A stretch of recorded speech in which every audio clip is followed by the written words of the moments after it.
자, 오늘 제가 말씀드릴 내용인데요. 화면. 예.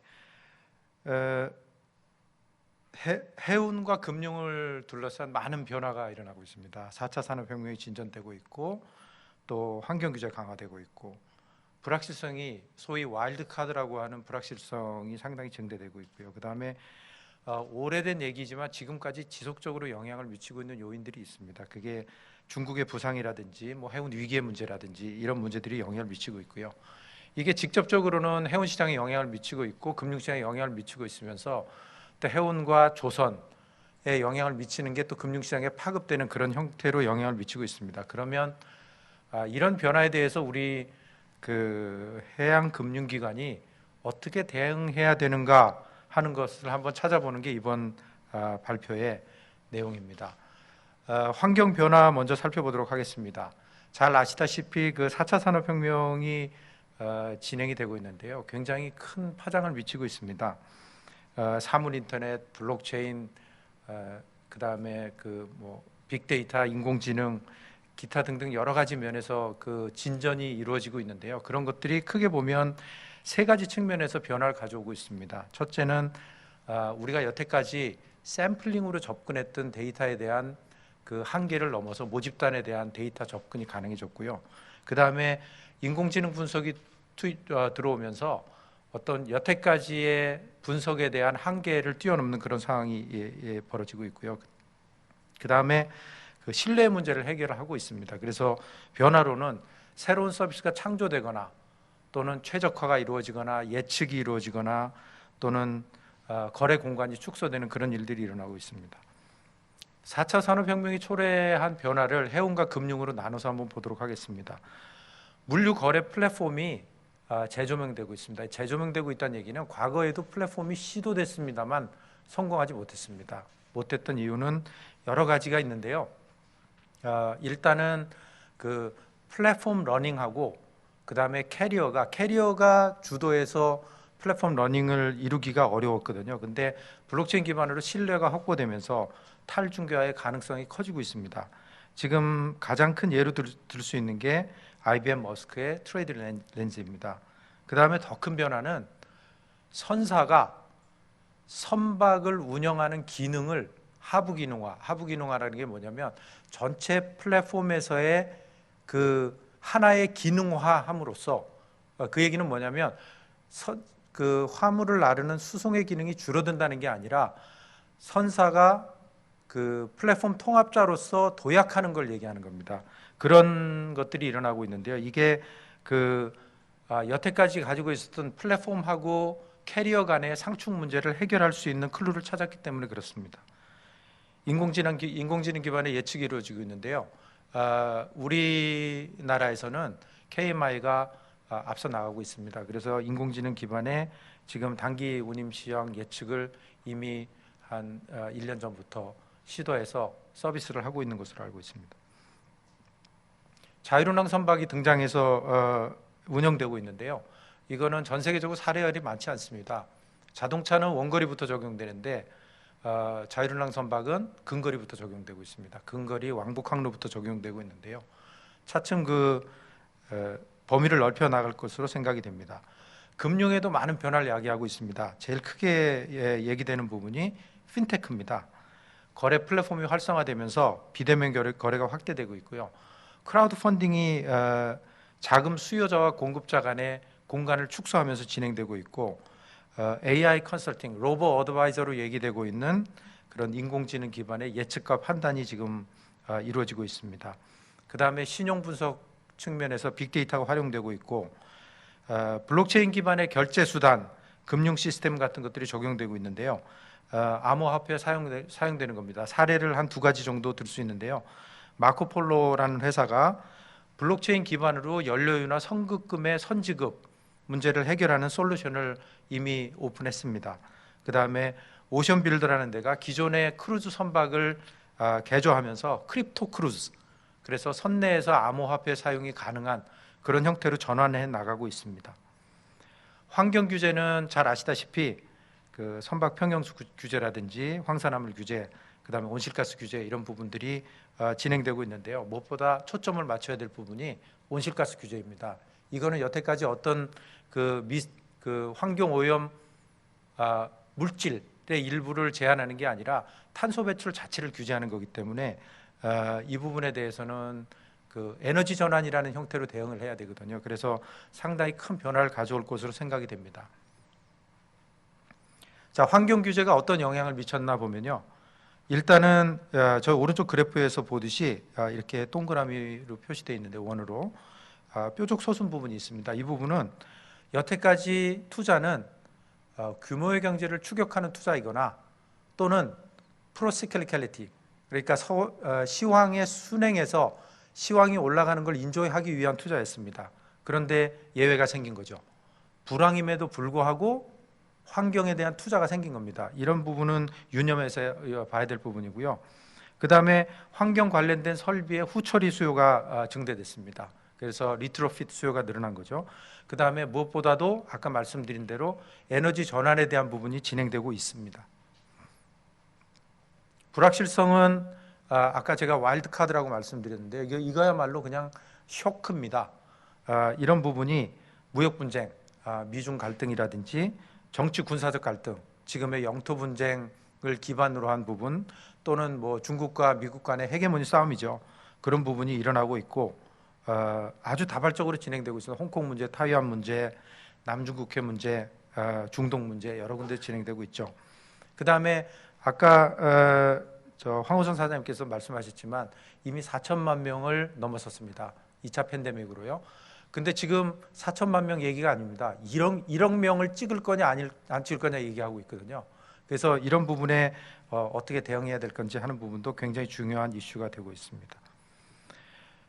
불확실성은 예상 밖의 변화를 불러오고 있습니다. 지금 우리가 저를 포함해서 고백이죠. 저도 사실은 코로나가 영향이 어떤 식으로 미칠 거냐 다 패시미스틱하게 봤습니다. 근데 실제 오른쪽 그래프에서 한번 보시죠. 수출 물동량은 줄어들고 있는데 컨테이너 아래 보이는 그래프처럼 컨테이너 운임률이 올라가고 있습니다. 이게 이런 형태의 어떤 비헤비럴을 한 건데요. 세 개의 얼라이언스가 이런 식으로 자발적으로 공급 조절해서 운임이 올라갈 거라고 예상하지 못했죠. 그래서 행동 경제학적 예측 또는 시나리오 라이팅 이런 부분에 대한 재조명이 필요하다 하는 생각이 들고요.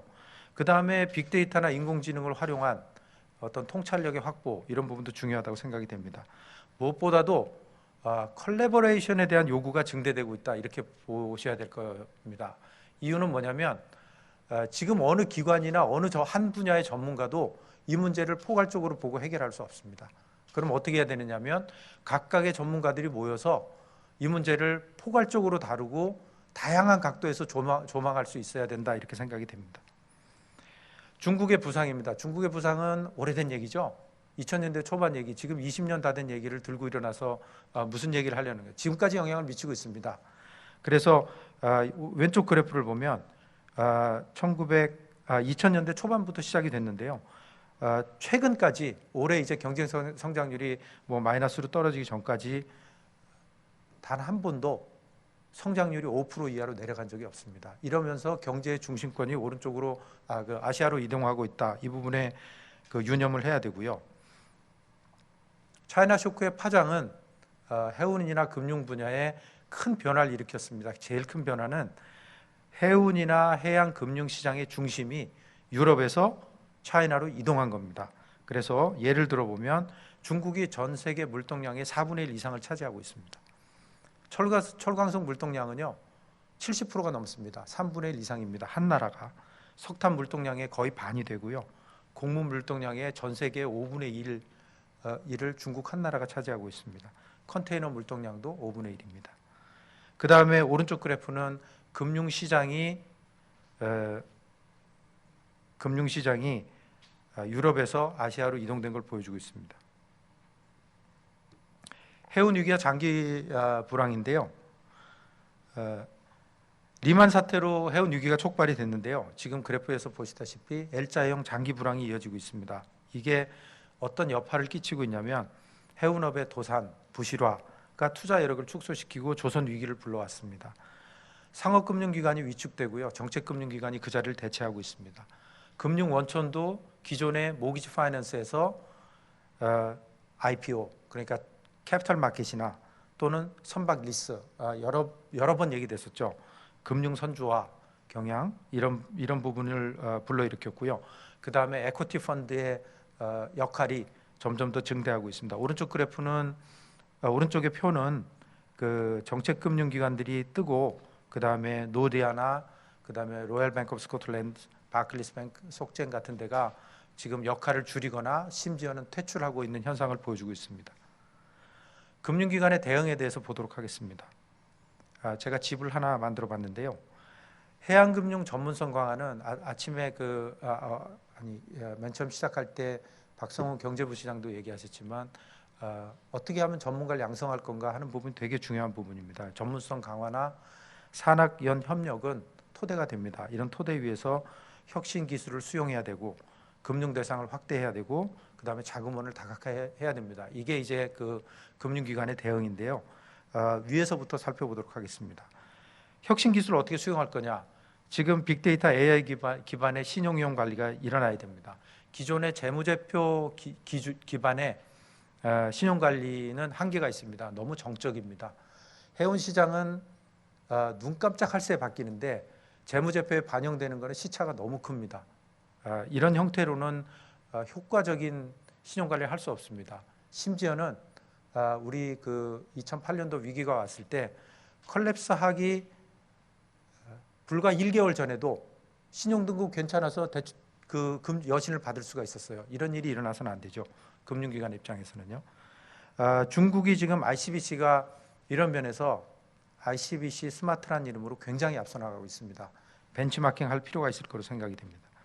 그 다음에 AI 기반의 조기 경보 예측 역량 강화돼야 됩니다. 그래서 이런 걸 기반으로 지금의 경기 순행성이 경기 역행적 투자로 바뀌어야 됩니다. 이런 면에서 과거에 금융이 경기 순행적 투자를 오히려 지원하는 역할을 했다라는 그런 어떤 그 비난으로부터 벗어날 수 있어야 됩니다. 그 다음에 핀테크나 블록체인 플랫폼 기반의 서비스 상품 개발이 이루어져야 됩니다.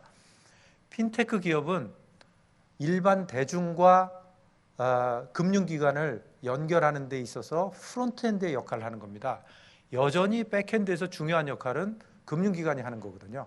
그래서 그 금융기관의 역할이 프론트엔드에서 알리페이나 위챗이나 또는 뭐 카카오뱅크라든지 토스라는 걸 활용하면서 우리 백엔드에서 금융기관들이 어떤 역할을 할 건지에 대한 고민이 필요합니다. 혁신기술 수용의 사례를 하나 알려드리겠습니다. 인피니티 메리타임인데요. 제가 빨간 글자로 써놓은 부분에만 초점을 두고 보시면 됩니다. 프랙셔널 오너십입니다. 배를 이제는 어떤 금융기관이 이렇게 배를 전체를 금융하거나 이런 일이 일어나는 게 아닙니다.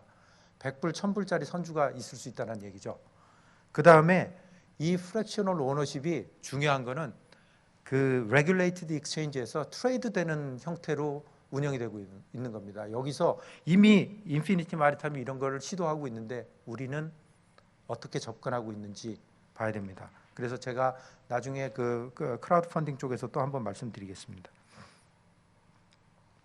금융 대상이 확대돼야 됩니다. 금융 대상의 확대는 지금 두 가지 측면입니다. 하나는 선박 담보 금융에서 담보력이 없는 자산에 대한 그 금융으로 확대되고 있습니다. 이게 대표적인 게 친환경 설비라든지 박스에 대한 금융입니다.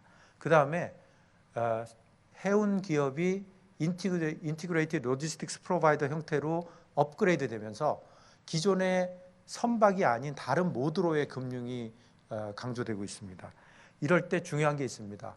담보력이 없는 자산으로 금융이 이루어진다면 신용이용 관리 어떻게 할 거냐 하는 겁니다. 이런 부분은 이런 측면에서는 정책금융기관이 어떤 역할을 할 건지 또는 해운기업이 이제는 모기지 베이스드 파이낸스가 아닙니다. 코퍼레이트 파이낸스 성격의 금융이거든요. 이 담보력이 없는 거는 이거에 대한 신용관리 시스템을 어떻게 확보할 거냐는 건데 이거의 클루는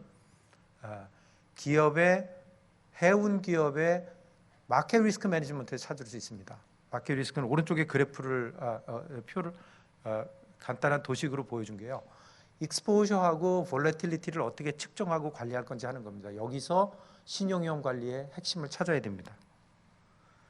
그 다음에 자금원 다각화 부분인데요. 핀테크 기반의 비대면 자금 확보입니다. 이 부분은 제가 말씀드린 대로 수요자와 공급자 간의 거리가 축소되면 백핸드에서 우리가 무슨 일을 할 건지를 찾는 겁니다. 그래서 블록체인 기반의 크라우드 펀딩이 일어나면 $100, $1000 선주가 나타나게 됩니다. 그리고 그게 어떻게 트레이드 될 건지 하는 건데 실제 사례가 많이 있습니다. 제가 두 가지만 들면요. 독일에서 그 선박금융에 크라우드 펀딩이 활용이 되고 있습니다. 그래서 두 개 그 배 이름이 있고요. 그 핀테크 마베스트는 이걸 실현시킨 회사의 이름이고요. 이런 부분들이 일어나고 있고, 조세리스는 우리 조결 본부장님께서 잘 말씀해 주셨는데요. 오른쪽에 있는 그림이 조세리스를 가장 압축해서 표현한 거라고 할 수 있는, 너무 단순하게. 그게 뭐냐면 돈 많이 버는 데가 해운 기업을 하나 명목상의 기업을 만듭니다. 그리고 기존의 선박회사로부터 선박의 오너십을 인도받아 가지고 그 다음에 가속상각으로 손실을 왕창 내고요. 그 손실을 모기업에 트랜스퍼합니다. 그러면 절세가 생기겠죠. 그 절세 효과를 선박을 공여한 데하고 공유하는 겁니다. 그러면 해운기업은 뭘 할 수 있겠습니까? 해운기업은 선박의 캐피탈 익스펜시스를 낮출 수 있습니다. 그런 측면에서, 그런데 그런 선박의 경쟁력을 높이는, 선박회사 경쟁력을 높이는 데만 작용하는 게 아닙니다. 이걸 어떤 식으로 활용해야 되냐면 민간 풍부한 유동성을 해운 쪽으로 유입시키는 채널을 확대한다는 측면에서 이거를 다뤄야 되는 거거든요. 그런 측면에서는 아까 조결 본부장님도 똑같은 관점에서 강조를 해주셨습니다. 그 다음에 녹색금융 부분입니다. 기업의 서스테이너빌리티를 유지하는 그 세 가지 요소로 얘기하고 있는 게 지금 ESG입니다. Environmental, Social and Governance 부분입니다. 이 부분 중에 하나가 중요한 게 Environmental이고요. 이거에 대한 어웨어니스가 대중들한테 확산되고 있습니다. 그래서 선박금융기관 이미 18개가 포세이돈 프린시플, 아까 김태일 본부장님 발표에도 들어있었죠. 이미 받아들였습니다. 우리 금융기관은. 이걸 받아들이게 되면 그 금융에 대한 어베일러빌리티를 키울 수 있습니다. 그래서 녹색금융 사례는 일본이 지금 많이 또 앞서 나가고 있습니다. MOL이나 NIK가 이미 녹색금융으로 그 펀딩을 일으켜서 그 선박금융을 기여하고 있습니다.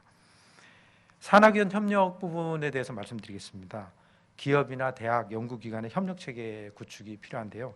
이거 부산 해양 클러스터 중심의 연구협력은 여기 끝까지 앉아 계시면서 관심을 보여주고 계신 우리 장인태 원장님이 이 클러스터의 그 연구협력 부분에 대해서 정말 그 프로모션을 많이 하고 계시는데요. 저는 굉장히 바람직한 일이라고 생각합니다. 그리고 사례가 많이 있습니다. 그 산학연 협력 사례가 많이 있는데요. BNK 금융그룹이 그 100년 대계를 수립할 때 해양금융 발전 분과를 4개 분과 중에 하나로 설립하고 지금 그걸 기반으로 해서 그 해양금융 전담 조직을 설치했습니다. 이런 게 좋은 사례고요.